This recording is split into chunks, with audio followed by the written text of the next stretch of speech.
मिर्जापुर में सनसनीखेज मामला सामने आया है। रिटायर्ड इंस्पेक्टर के घर से उनकी बेटी का शव बरामद हुआ है, जिसकी 1 महीने पहले ही मौत हो चुकी थी, लेकिन लड़की जिंदा समझकर घर में रखा गया। पुलिस के मुताबिक दंपति अर्धविक्षिप्त है, लेकिन स्थानीय लोग इस घटना से हैरान हैं। लड़की की हत्या किए जाने की आशंका जताई जा रही है। पड़ोसियों की माने तो पिता अपनी बेटी को मारता पीटता था। फिलहाल ये जाँच का विषय है कि युवती की मौत कैसे हुई। यहाँ पे करीब 2 महीने से ऊपर हो गई।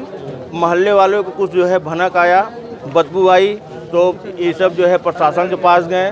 2 मरतबे जो है जो प्रशासन आई, प्रशासन से उससे क्या बात हुई क्या नहीं हुई, दोनों मरतबे जो है प्रशासन वापस चली गई। और 2 महीने से ज़्यादा का वाक़या है ये।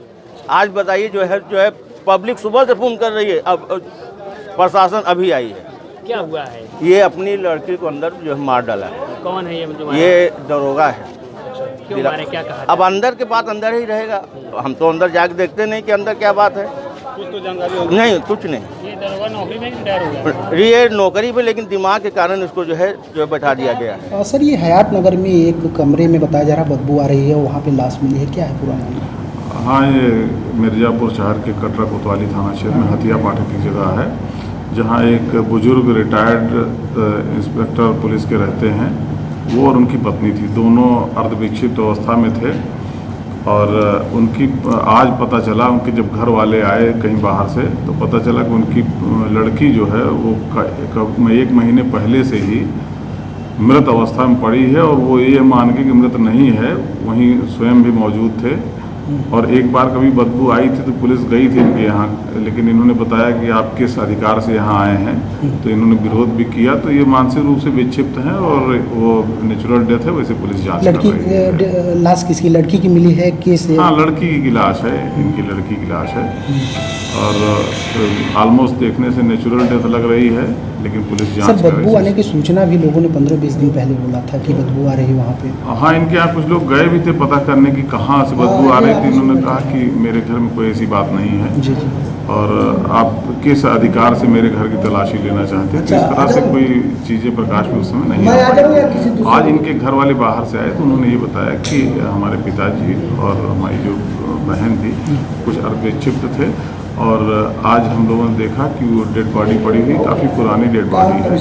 और ये आज तक ये मानते हैं कि लड़की इनकी मरी नहीं, जिंदा है, तो कुछ विक्षिप्त।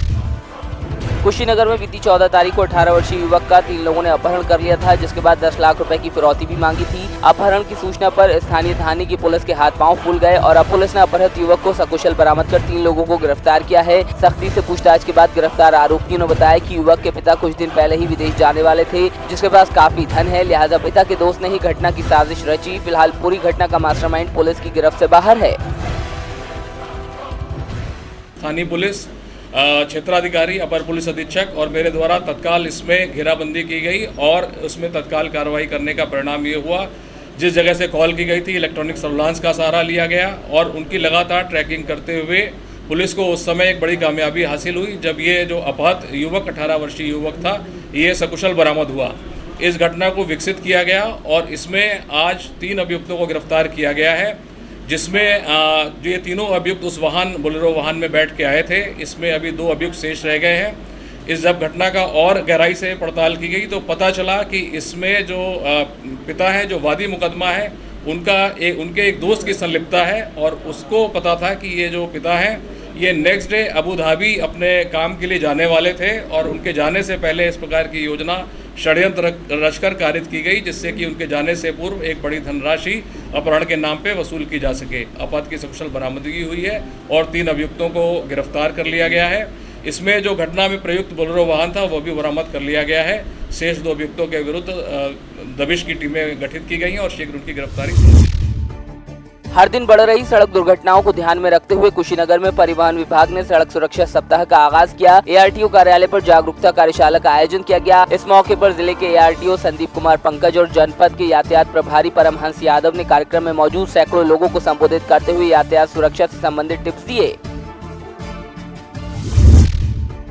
कुशीनगर में पुलिस महानिदेशक के दिशा निर्देश पर चलाए जा रहे अभियान के तहत पुलिस को बड़ी कामयाबी मिली है। कुशीनगर के कसिया थाने की पुलिस ने एक ट्रक से करीब 40 लाख का क्रेजी रोमियो हरियाणा निर्मित शराब बरामद की। पुलिस को 720 पेटी में 6000 लीटर से ज्यादा शराब मिली, जिसकी कीमत 40 लाख रुपए बताई जा रही है। बुलंदशहर के पहासू थाने क्षेत्र में निर्माण कार्य कराने के नाम पर 36 गांव के प्रधानों से पैसा मांगने के मामले में बुलंदशहर एसएसपी ने एसपी देहात को जांच सौंपी है। एसएसपी का दावा है कि जांच के बाद कार्रवाई की जाएगी। दरअसल बुलंदशहर में इन दिनों एक वीडियो और कुछ ऑडियो सोशल मीडिया पर जमकर वायरल हो रहे हैं, जिसमें 36 गाँव के ग्राम प्रधानों से थाने में लेडीज टॉयलेट और टाइल्स लगवाने के नाम पर आर्थिक मदद मांगी जा रही है। दावा है कि पैसे की मांग करने वाला शख्स कोई और नहीं बल्कि पहासू थाने का प्रभारी है। मैं आज सुबह अखबार में पढ़ा ऐसे 30 ग्राम प्रधान का बुला करके ताना का सफाई करना ये वो। उनसे मैं पूछा इंस्पेक्टर से, उनकी जवाब ये है, मैं पैसा नहीं पूछा, खुद ही उन लोग से रिक्वेस्ट कर दिया कुछ शौचालय बनाना ये वो। फिर भी मैं एसपी आरए का जांच दे दिया। वो ग्राम प्रधानों का भी बयान लिखेंगे, इनका भी बयान लिखेंगे, क्या वो जांच में क्या आएंगे वो देख करके कार्रवाई होगी। बुलंदशहर में आबकारी विभाग के साथ डीएम ने एक निरीक्षण अभियान चलाया। मौके पर ओवररेट शराब की बिक्री होती पाई गई, जिसके बाद डीएम ने फौरी तौर से कार्रवाई के आदेश दिए हैं। डीएम का कहना है कि तमाम दुकानों का स्टॉक चेक होगा ताकि मिलावटी शराब की बिक्री न होने पाए। इसके अलावा ओवररेटिंग की भी जांच की जाएगी। हमीरपुर जिले में एक झोला छाप डॉक्टर की लापरवाही से महिला की मौत हो गई। महिला की मौत के बाद रिटायर्ड डॉक्टर उसे अपने क्लिनिक में छोड़कर फरार हो गया। परिजनों ने पुलिस को पूरे मामले की जानकारी दी तो मौके पर पहुंची पुलिस ने महिला के शव को कब्जे में लेकर पोस्टमार्टम के लिए भेजा। फिलहाल झोला छाप डॉक्टर के खिलाफ मुकदमा दर्ज कर जाँच की जा रही है। हमने भी देखा है उसको, पुराना क्षेत्र का ये मैटर है, उसकी जाँच हम करवा रहे हैं कि वो रजिस्टर्ड डॉक्टर है या कैसा है। जांच के बाद ही हम कुछ बताएंगे और कार्रवाई करेंगे। फर्रुखाबाद में नाबालिग बच्चियों के साथ यौन उत्पीड़न का सिलसिला थमने का नाम नहीं ले रहा है। ताज़ा मामला कमालगंज का है, जहां कस्बा क्षेत्र की रहने वाली 7 वर्षीय नाबालिग बच्ची के साथ 14 वर्षीय किशोर ने दुष्कर्म किया। जानकारी होने पर बच्ची के परिजनों ने मुकदमा दर्ज कराया। फिलहाल आरोपी किशोर को गिरफ्तार कर लिया गया है। बांदा में गुलाबी गैंग ने जिलाधिकारी कार्यालय में प्रदर्शन किया। आरोप है कि विधायक नारायणी ने उनकी मजदूरी नहीं दी है, जिसके बाद सैकड़ों की संख्या में गुलाबी गैंग की महिलाओं ने प्रदर्शन करते हुए जिलाधिकारी को ज्ञापन दिया। इन्होंने मोरवा में कबीर दास विधायक की कोठी बनाया और ये फर्जी निधि दिखाकर का लालच इनसे 1 साल तक काम करवाया। और ये बेचारे कितनी मजदूरी जो अपना खुद का लेवल ले जाया करता था, शटरिंग भी ले जाता था, बालू भी ले जाता था। और जब इनकी कोठी बन के तैयार हो गई तो पशुबाड़ा भी बनवा लिया। फिर इनको कहता चलो हम तुम्हें निधि देते हैं। तो यहाँ ये जो बूढ़ा है ना, हनुमान बूढ़ा का हनुमान जी का, इन्होंने सड़क बनवाई, निधि किसी दूसरे का दिया, लालच इनको दिया। इसलिए अनपढ़ है आदमी बेचारा, जानता ही नहीं है। इनसे वो काम करवाया, इसका हो गया 4-5 लाख रुपए। और जब ये पैसा मांग रहा है कि ना तो मैंने निधि मिली ना मुझे मजदूरी मिले, भैया मैं क्या करूं। तो ये विधायक ने इनको मारने को धमकी दे। जय राजकरण कबीर नारायणी विधायक, जैसे नारायणी में विधायक होते हैं, जैसे पुरुषोत्तम नरेश, सुरेंद्र पाल वर्मा, अब ये कबीर दास है, ऐसे विधायक तो होते हैं नारायणी में।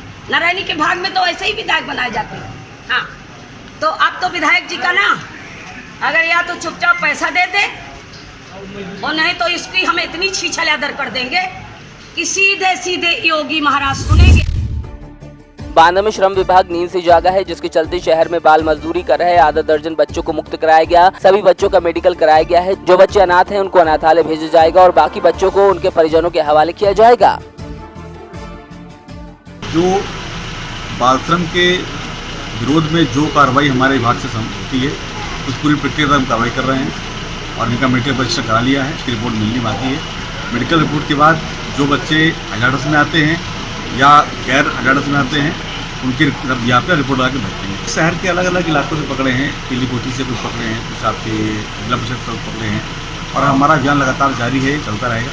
क्योंकि बाल श्रम एक ऐसी अव्यवस्था है, ऐसी कुव्यवस्था है जिसे हमें ख़त्म करना है। उसके लिए हम लगातार जिला स्तर पर अभियान जमा करेंगे। हमने 6 बच्चे पकड़े हैं, उनका मेडिकल परीक्षण हो रहा है और मेडिकल परीक्षण होने के बाद उनको हम CWC के माध्यम से उनके पालन को सौंप देंगे। उसके बाद जो विसंगत कार्रवाई होगी उसको हम आगे देंगे। गोंडा में 2 दरिंदों ने दलित नाबालिग लड़की को स्प्रे सुंघाकर गैंगरेप की वारदात को अंजाम दिया। इतना ही नहीं, आरोपियों ने गैंगरेप का वीडियो सोशल मीडिया पर भी वायरल कर दिया। पीड़िता की तहरीर पर पुलिस ने गैंगरेप की धाराओं में मुकदमा दर्ज कर लिया है। बताया जा रहा है कि ग्राम प्रधान के बेटे और उसके साथी ने नाबालिग के साथ रेप किया।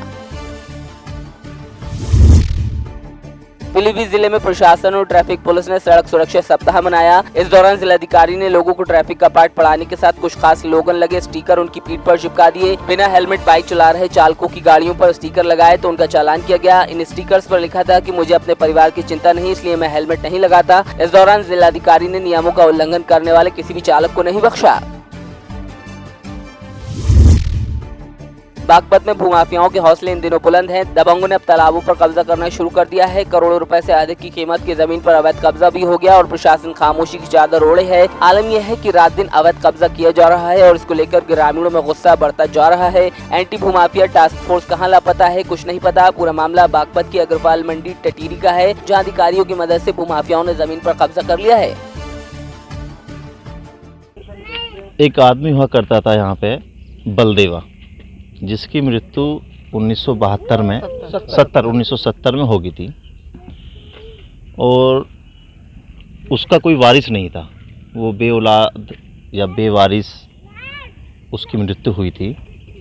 उसके बाद में कुछ लोगों ने उस पर अपना वारिस बनने का दावा किया, कोर्ट में केस चले। सन 73 में एक तहसीलदार का आदेश आया कि भाई ये ज़मीन ग्राम सभा में दर्ज कर ली जाए, इसका कोई वारिस नहीं बनता। तो अब उसके बाद इतने समय के बाद जिस व्यक्ति ने अपना वारिस बनने का दावा किया था, उसकी 3 पीढ़ी ने अब पता नहीं कैसे वो बनी है 420 420 करके, कैसे नहीं है, और तहसीलदार के यहाँ से उन्होंने अपने आप को वारिस बनवा लिया। उसके बाद में गांव में मीटिंग हुई, गांव में पंचायत हुई, तो कस्बे की पूर्व चेयरमैन सीमा ठाकुर ने इसकी अगुवाई करते हुए वो ऑर्डर फिर से कैंसिल कराया। लेकिन कुछ लोग कभी कुछ षड्यंत्र करके, कभी कुछ षड्यंत्र करके कहीं से कुछ ऑर्डर करा के इस पर अवैध कब्जा कर रहे हैं, जबकि 1973 का आदेश जो है वो ग्राम सभा में दर्ज करने के लिए। मामला जो है बलदेवा था, उसका कोई औलाद नहीं थी, ना लड़की थी ना बहन थी। अब ये जबरदस्ती हो रहा, जो कुछ हो रहा। तो इसमें शिकायत नहीं की गई? प्रशासन को शिकायत करी? इसमें शिकायत चल रही है। शिकायत तो चल रही है, शिकायत तो कर रखी है। शिकायत करने पे काम हो रहा है।